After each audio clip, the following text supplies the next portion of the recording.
Times today news కి స్వాగతం। 7వ రోజు నిరాహార దీక్ష చేస్తున్న మాదిగ గోవిందమ్మకు సంఘీభావం తెలుపుతూ ఈ సందర్భంగా బీబీఎస్పీ రాష్ట్ర convener Manchala Lakshminarayana, BSS state president Ramatirtham Amaresh, Samata Sainik Dal నాయకులు రంగయ్య, గ్లోబల్ రిపోర్టర్ పార్టీ జిల్లా అధ్యక్షులు గడ్డం నాగేంద్ర, మాల మహానాడు నాయకులు నరసన్న, నరసప్ప, మురళి, నవ్యాంధ్ర, ఎంఆర్పీఎస్ మహిళా అధ్యక్షురాలు కదిరికోట బతుకమ్మలు మాట్లాడుతూ కర్నూలు జిల్లా పశ్చిమ ప్రాంతంలో ఎస్సీ మహిళలపైన అమానవీయ అవాంఛనీయ ఘటనలు జరుగుతున్నా నేటికి కళ్ళుండి గుడ్డి ప్రభుత్వంలా, చెవులుండి చెవిటి ప్రభుత్వంలా, నోరుండి మూగ ప్రభుత్వంలా తెలుగుదేశం ప్రభుత్వం వ్యవహరిస్తోందని ఆగ్రహం వ్యక్తం చేశారు। పెదకడూరు మండలం కల్లుకుంట్ల గ్రామంలోని ఎస్సీ మహిళ గోవిందమ్మపై బీసీ కులస్తులందరూ ఐక్యమై అమానవీయంగా ఆమెను వివస్త్రను చేసి మానవభంగం చేసి చంపేయాలని ప్రయత్నించి సుమారుగా 2 గంటలు ఆమెకు నరక యాతన చూపించిన నేటి వరకు కూడా అసలైన నిందితులను ఎఫ్ఐఆర్ లో యాడ్ చేసి రిమాండ్ కు తరలించకుండా BNS 109 section SC ST POA 32V add చేయకుండా కేసులోని జాప్యం చేయడం సిగ్గుచేటని అన్నారు। మాల నరసన్న నా పేరు, మాలమనాడు రాష్ట్ర ప్రధాన కార్యదర్శి। కానీ గోవిందమ్మ 7 రోజులైతే కూడా ఈ నిరాహార దీక్ష కూర్చుంటే కూడా ఈరోజు ప్రభుత్వము నిమ్మకు నీరెత్తినట్ల చలనం లేదు। ఈ రోజైతే కాదు, మనం ఇదే దశల వారీగా చేస్తున్నాము। కానీ ఆమెకు న్యాయం జరిగేంత వరకు ఈ పోరాటం ఆగదు। ముఖ్యంగా ఆమె ఏమి కోరుకున్నదో నిజమైన ముద్దాయిల్ని ఆపరేషన్ చేసి వాళ్ళని పంపించేంత వరకు ఆమె మరణించేదానికని సిద్ధమున్నది। అయితే ఇక్కడున్న ప్రజా సంఘాలు జేఏసీగా అందరూ కూడా ముక్తఘట్టంగా ముందుగా చెప్తున్నాము। ఈరోజు స్టూడెంట్స్ ఆర్గనైజేషన్ అయితేనేమి, ఇంకా కొన్ని ఉన్న సంఘాలు అయితే కూడా అన్ని కూడా కలిసికట్టిగా ఈరోజు మానవ హక్కులుగా వచ్చింది।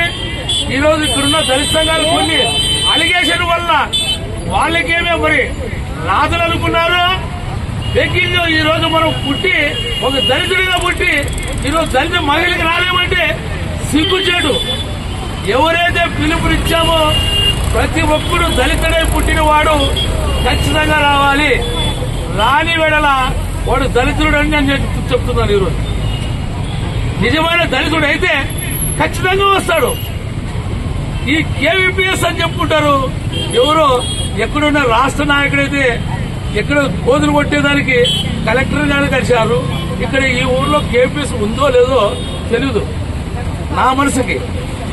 ఖచ్చితంగా వాళ్ళు కూడా నిజమైన వాళ్ళైతే ఖచ్చితంగా వస్తారని చెప్తున్నాను। నేను ఒక దళితుడిగా పుట్టి దళితుడికి న్యాయం చేయాలని పోరాడతామని చెప్తున్నాను। వాళ్ళు రిమైండ్ చేసేంత వరకు ఈ పోరాడతామని నేను మనవి చేస్తున్నాను। నా పేరు మాలమనాడు। 10వ తేదీ అందరూ కూడా ఈరోజు నేను అజ్ఞానం అనేది కాదు, వాళ్ళకి జ్ఞానం ఉంటే అజ్ఞానం ఉంటే రారు। జ్ఞానం ఉన్నవాడైతే 10వ తేదీ అందరూ కూడా 1000 మందితో ఆమెకి మద్దతుగా కొనసాగేదానికి మేమంతా పిలుపునిచ్చాము జేఏసీగా, అందరూ రావాలని కోరుతున్నాను। నానేమన్నా అనింటే మీకు మరి మిత్రమా మిమ్మల్ని ఏమన్నా అనగానే మాట అంటే కూడా నన్ను క్షమించాలని బాబాసాహెబ్ అంబేద్కర్ చెప్పాడు। రథాన్ని ముందుకు తీసుకోవాలి కానీ ఎనికి లాగద్దని చెప్పాడు। అదే అంశం పైన నేను కూడా అనుసరించినది అదే నడవడికలో నేను నడుస్తున్నాను। నా పేరు మాల నరసన్న, రాష్ట్ర ప్రధాన కార్యదర్శి। రకరకాలుగా పోరాటాలు చేస్తున్నప్పటికీ మరి రెవెన్యూ యంత్రాంగానికి కానీ పోలీస్ యంత్రాంగానికి కానీ చీమ పుట్టినట్టు లేదని చెప్పేసి ఈ సందర్భంగా నేను చెప్తా ఉన్నా।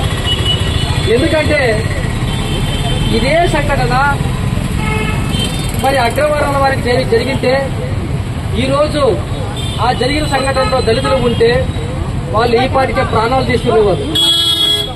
వాళ్ళు ప్రాణాలు తీసి వాళ్ళ ఆచూకు వాళ్ళ శవం కూడా కనపడనీయకుండా జరిగినటువంటి సంఘటనలు పక్కాలుగా ఉన్నాయి।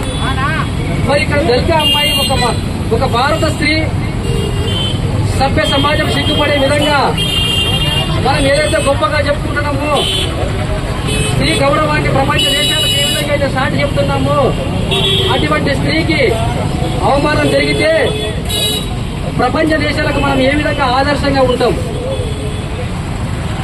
మరి ఈరోజు జరిగిన సంఘటన గురించి ఆమె కొత్త కోరికలేం లేవు। దాదాపు వందలాది మంది ఆ జరిగినటువంటి సంఘటనలో పాల్గొంటే కేవలం ఒక కుటుంబంలో ఉన్నటువంటి వ్యక్తులను మాత్రమే ముద్దాయిలుగా చేర్చి మీరు రిమాండ్ చేయడం ఎంతవరకు న్యాయం అని చెప్పేసి, ఆ కుటుంబం వెనక ఎవరు లేరా? ఒక సామాన్యమైన కుటుంబము, ఒక రజక కుటుంబము ఒక స్త్రీని అవమానపరిచినటువంటి ఆలోచన, ఎందుకంటే వాళ్ళు కూడా చాలా గ్రామాల్లో వివక్షత గురైనటువంటి కుటుంబము. వాళ్ళ వెనక చాలా మంది వాళ్ళని ప్రోత్సహించిన శక్తులు ఉన్నారు కాబట్టి ఆ శక్తులను బయటికి రావాలని చెప్పేసి మా పోరాటం. ఎందుకంటే భవిష్యత్తులో ఏ ఒక్క స్త్రీకి కూడా ఇలాంటి సంఘటన జరగకూడదని చెప్పేసి మరి గోవిందమ్మ ఒక విజన్ మాకు. ఆమె పోరాటం ఒక న్యాయమైన పోరాటం. ఒక మహిళ ఈరోజు మనము మరి స్త్రీ శక్తికి పూజలు చేస్తూ స్త్రీ ఔన్నత్వాన్ని ఏదైతే మనం గౌరవంగా చెప్తున్నామో, ఈమె దీక్ష కూర్చుంటే ఆ దీక్ష సామాన్యమైన దీక్ష కాదు. ఈ రోజు స్త్రీకి ఎక్కడ స్త్రీకి అన్యాయం జరిగితే అక్కడ మేము పోరాటం చేస్తామని చెప్పేసి ఆమె ఒక విజన్ గా, ఒక దిక్సూచిగా ఈ రోజు ఆమె దీక్ష కూర్చుంది. మరి ఆ దీక్షకు కుల మత ప్రాంతాలతో సంబంధం లేకుండా మద్దతు పలకవలసిన అవసరం ఉంది. ఈరోజు కేవలం ఎస్సీలకే అన్యాయం జరిగింది, ఇక్కడ ఎస్సీ కాదు జరగాల్సిన అన్యాయం. ఒక మహిళకు అన్యాయం జరిగితే అక్కడ కులాన్ని అంటగడతా ఉన్నారు. ఇది ఎంతవరకు న్యాయం? అదే మంత్రాలయం కాన్స్టిట్యున్సీలో దాదాపు 80,000 ఓటు బ్యాంక్ ఉంది. మరి 80,000 ఓటు బ్యాంక్ ఉంటే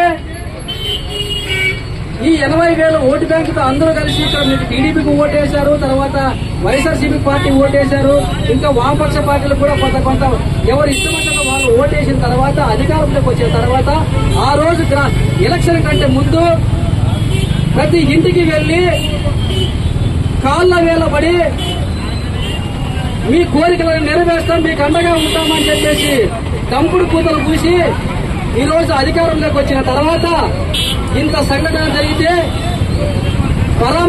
పరామర్శించడానికి కూడా మీకు మనస్కరించలేదని చెప్పేసి సందర్భంగా అడుగుతా ఉన్నా.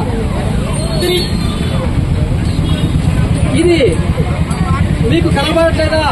రాష్ట్ర వ్యాప్తంగా, దేశవ్యాప్తంగా ఒక సెన్సేషన్ ఇష్యూ అయితే పక్కనే ఉన్నటువంటి నాయకులకు మీరు కనపడదా? ఒకసారి మీరు ఆలోచించుకోవాలా. ఇక్కడికి వచ్చి పరామర్శిస్తే మీ కిరీటాలు ఏం పడిపోవు కదా. ఆమె కూడా మేము ఉన్నామనేటువంటి గౌరవంగా మేము అంత ధైర్యంగా ఉంటాం కదా. ఒక మహిళకి మేము రాజకీయంగా మేము కూడా మీకు సపోర్ట్ ఉంటామని చెప్పేసి ఒక మహిళకు మీరు భరోసా ఇస్తారు కదా. మీకు ఆమె కూడా కొంత మనోధైర్యం కలుగుతుంది కదా. అదింత సహాయాన్ని కూడా మీరు చేసుకోలేదంటే మీరు దళితుల పట్ల ఎంత చిత్తశుద్ధి ఉందో ఒకసారి ఆలోచించుకోవాలి. అందుకే మరి మహనీయులు వడ్డించేవాడు మనవాడైతే ఎక్కడ కూర్చున్నా మనకు వస్తుందని చెప్పేసి అందుకే